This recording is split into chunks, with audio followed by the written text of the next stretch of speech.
Hello students, it's Anuradha ma'am here. Welcome to my YouTube channel Make Concept Easy. आज के video lecture में एक बहुत important topic explain करने जा रही हूँ जो मैंने स्टूडेंट की डिमांड पर बनाया है। टॉपिक का नाम है साक्षर भारत मिशन।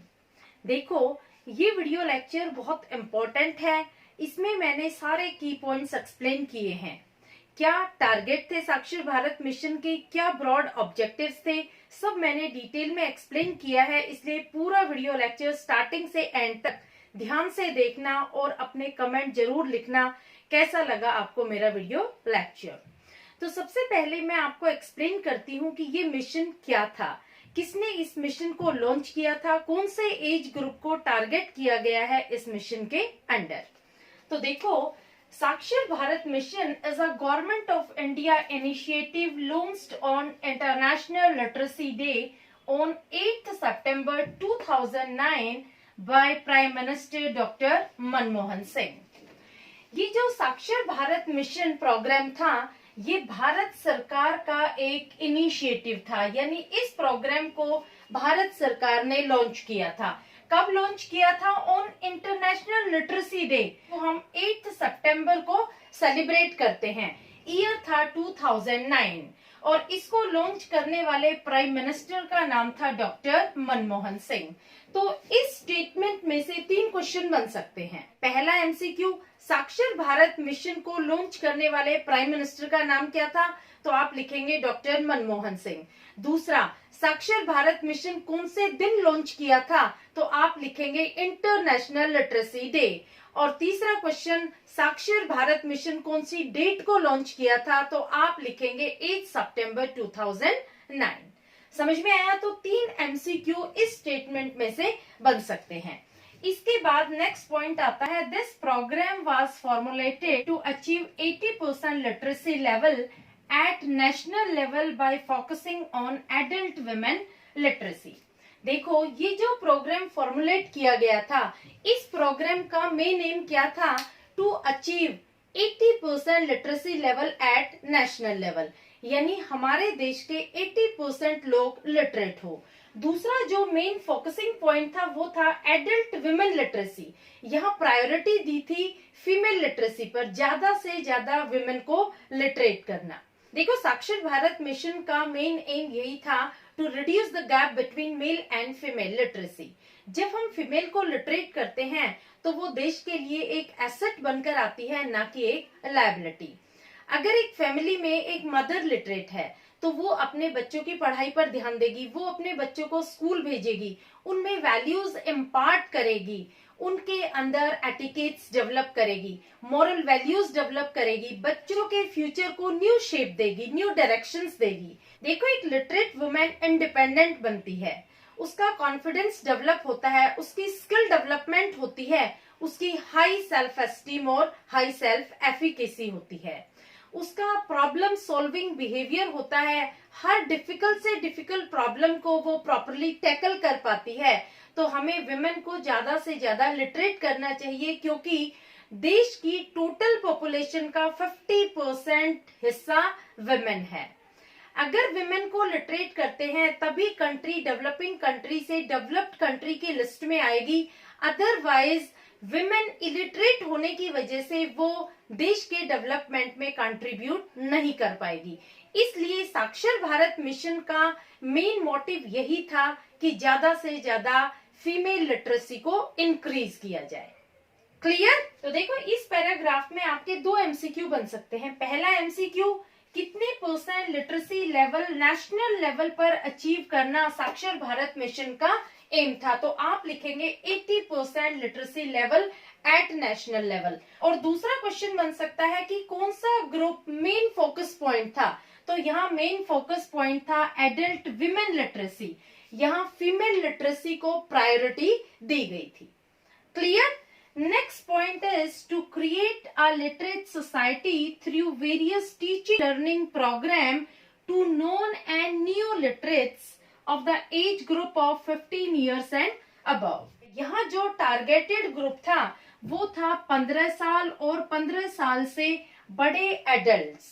जिन लोगों की उम्र 15 साल थी या 15 साल से ज्यादा उम्र के एडल्ट्स थे, उनको टारगेट किया गया था। तो ये क्वेश्चन बन सकता है आपका एमसीक्यू का कि साक्षर भारत मिशन के अंडर कौन सी एज ग्रुप के लोगों को टारगेट किया गया था। तो आप आंसर करेंगे 15 इयर्स एंड अबव। देखो, इस मिशन में बहुत सारे टीचिंग लर्निंग प्रोग्राम्स अरेंज किए गए थे एक ऐसी सोसाइटी क्रिएट करने के लिए जहां ज्यादा से ज्यादा लोग लिटरेट हो। इसमें नॉन और नियो लिटरेट्स को एजुकेट किया जाता था। क्या आप जानते हैं दोनों में क्या डिफरेंस होता है? नॉन लिटरेट हिंदी में जिसे हम कहते हैं निरक्षर, उन्हें बिल्कुल रीडिंग राइटिंग स्किल्स नहीं आती है। नियो लिटरेट्स कौन से होते हैं? नियो लिटरेट्स होते हैं नव शिक्षित, यानी जिन लोगों ने अभी अभी पढ़ना लिखना सीखा है, उनकी पढ़ाई लिखाई किसी कारणवश टाइम पर नहीं हो पाई, जो एजुकेशनल स्किल्स उनको फॉर्मल पीरियड के दौरान मिलनी चाहिए थी वो उन्होंने बाद में एक्वायर की है, उन्हें बोलते हैं नियो लिटरेट्स। तो दोनों का डिफरेंस ध्यान रखना।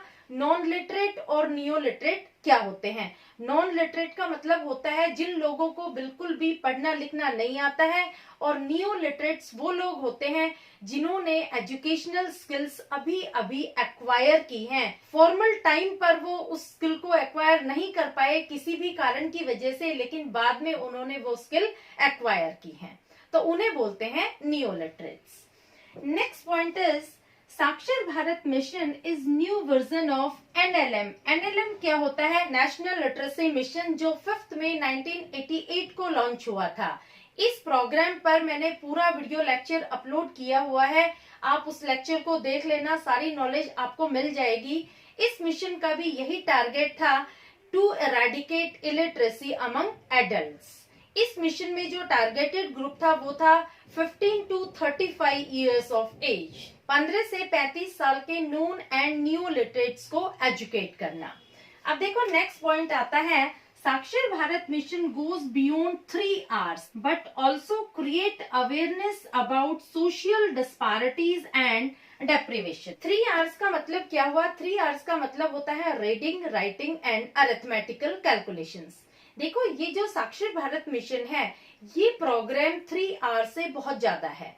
यहाँ सिर्फ लोगों को लिखना पढ़ना और गिनना ही नहीं सिखाया जाता था, बल्कि लोगों के अंदर सोशल अवेयरनेस क्रिएट की जाती थी कि अगर वो डिप्राइव्ड है तो क्यों है, अगर वो पुअर है तो क्यों है, क्या रीजन है उनके डेप्रिवेशन का, क्या रीजन है उनके डिस्पैरिटीज का, और उनको मूव किया जाता था towards improving there conditions. Clear? Next point is Sakshar Bharat mission's focused groups are women, SC, ST, minorities, adolescents in rural areas.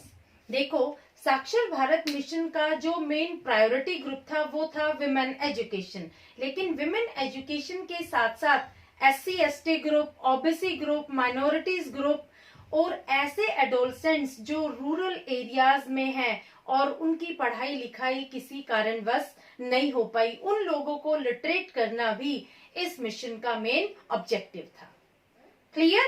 Now अब हम मूव करते हैं एसबीएम के टारगेट क्या थे। देखो, 2 टारगेट थे इसके, एक तो था प्रिंसिपल टारगेट, दूसरा था ऑक्सिलियरी टारगेट। प्रिंसिपल टारगेट क्या था? To impart functional literacy to 70 million adults in the age group of 15 years and above. इस मिशन का जो मेन ऑब्जेक्टिव था वो ये था कि 7 करोड़ लोगों को लिटरेट करना जिनकी उम्र 15 साल या उससे ज्यादा है। देखो, साक्षर भारत मिशन का ये प्रिंसिपल टारगेट था कि 70 मिलियन एडल्ट्स को फंक्शनल लिटरेसी प्रोवाइड करना। 70 मिलियन का मतलब क्या हुआ? 1 million is equal to 10 lakh, 70 million is equal to 7 crore, यानी 7 करोड़ एडल्ट्स जो 15 साल या 15 साल से बड़ी उम्र के थे उनको फंक्शनल लिटरेसी प्रोवाइड करवाना, ये यहाँ प्रिंसिपल टारगेट माना गया था। इसके बाद जो ऑक्सिलियरी टारगेट आता है वो आता है to cover 1.5 million adult under basic education program and 1.5 million adult under vocational programs. देखो, ऑक्सिलियरी टारगेट में 2 टारगेट थे। पहला टारगेट क्या था कि 1.5 मिलियन एडल्ट्स को बेसिक एजुकेशन प्रोग्रामिंग अरेंज करवाना। बेसिक एजुकेशन क्या हो जाएगा? Reading writing and simple arithmetical calculation सिखाना। और दूसरा जो 1.5 मिलियन मीन्स 15 लाख लोगों को वोकेशनल ट्रेनिंग देना, ये इस मिशन का ऑक्सिलियरी टारगेट था। क्लियर? दोनों टारगेट आपको समझ में आ गए? देखो, प्रिंसिपल टारगेट और ऑक्सिलियरी टारगेट दोनों में ही आपके एमसीक्यू बन सकते हैं। प्रिंसिपल टारगेट में क्या एमसीक्यू बन जाएगा कि कितने मिलियन एडल्ट को लिटरेसी प्रोवाइड की जानी थी, तो आप आंसर करेंगे 70 मिलियन एडल्ट्स। और दूसरा ऑक्सिलियरी टारगेट में एमसीक्यू बन सकता है कि कितने मिलियन एडल्ट्स को बेसिक एजुकेशन और कितने मिलियन एडल्ट्स को वोकेशनल ट्रेनिंग प्रोवाइड की जानी थी, तो ये ईच होंगे 1.5 मिलियन यानी 15 लाख ईच। 15 लाख लोगों को बेसिक एजुकेशन प्रोवाइड करवानी थी और 15 लाख लोगों को ही वोकेशनल ट्रेनिंग प्रोवाइड करनी थी। क्लियर? तो ये दोनों टारगेट आपको समझ में आ गए। बहुत इंपॉर्टेंट है ये दोनों ही टारगेट साक्षर भारत मिशन में। इसके बाद आते हैं ब्रॉड ऑब्जेक्टिव्स। देखो, 4 ब्रॉड ऑब्जेक्टिव थे इस प्रोग्राम के।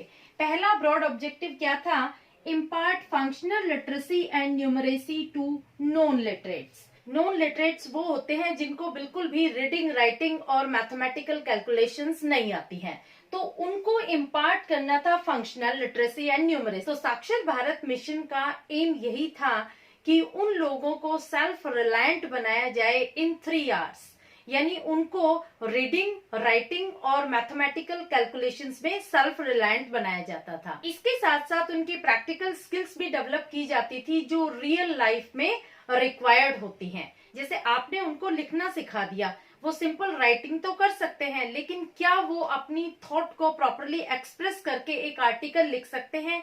आपने उनको काउंटिंग सिखा दी, वो काउंट तो कर सकते हैं, लेकिन क्या वो किसी ग्राफ को एनालाइज कर सकते हैं, स्टैटिस्टिक को इंटरप्रेट कर सकते हैं? तो इस तरह की जो प्रैक्टिकल स्किल्स डेली लाइफ में रिक्वायर्ड होती हैं, वो भी उनकी डेवलप की गई। Second point is enable neo-literate adult to continue their learning beyond basic literacy and acquire equivalency to formal education। देखो, इस प्रोग्राम में जो न्यू लिटरेट एडल्ट्स थे उनके लिए ऐसे अरेंजमेंट्स किए गए कि आफ्टर गेटिंग बेसिक एजुकेशन वो अपनी पढ़ाई कंटिन्यू कर सकते थे। जो फॉर्मल एजुकेशन में 3rd क्लास से 8th क्लास तक बच्चे पढ़ाई करते हैं, वो स्किल वो एक्वायर कर सकते थे। Next point is impart skill development program to neo non-literate to improve their earning and living। देखो, साक्षर भारत मिशन में ना सिर्फ एकेडमिक ट्रेनिंग दी जाती थी, बल्कि वोकेशनल ट्रेनिंग भी नॉन और नियो लिटरेट एडल्ट्स को प्रोवाइड की जाती थी। वोकेशनल स्किल्स में क्या आ जाएगा? जैसे पोट्री है, टेलरिंग है, कारपेंट्री है, वेब डिजाइनिंग है, फैशन डिजाइनिंग है, फैब्रिकेटर है, ब्यूटी केयर है, लेदर क्राफ्ट है। इस तरह की ट्रेनिंग भी लोगों को दी जाने लगी ताकि वो अपनी अर्निंग इंप्रूव कर सके, अपना स्टैंडर्ड ऑफ लिविंग रेज कर सके। इस तरह के वोकेशनल प्रोग्राम भी अरेंज किए गए साक्षर भारत मिशन में। उन लोगों को, उन एडल्ट्स को इस तरह की भी ट्रेनिंग दी जाने लगी ताकि वो अपना स्टैंडर्ड ऑफ लिविंग रेज कर सके। Clear? Last point is promote learning society by providing opportunity to neo-literate for continuing education। जो neo-literates थे उनको अपॉर्चुनिटीज प्रोवाइड की गई कि आगे वो अपनी एजुकेशन कंटिन्यू करके अपना स्टैंडर्ड ऑफ लिविंग रेज कर सकते हैं, हायर एजुकेशन गेन कर सकते हैं, अपना हाई स्टेटस बना सकते हैं सोसाइटी में। तो उनको इस तरह की अपॉर्चुनिटीज प्रोवाइड की गई कि वो ज्यादा से ज्यादा नॉलेज एक्वायर करें। क्लियर? होपफुली ये पूरा टॉपिक साक्षर भारत मिशन का आपको क्लियर हो गया होगा। फिर भी अगर कोई क्वेरी हो तो please feel free to comment in comment box. Please like it, subscribe it and share it to your friends. Okay.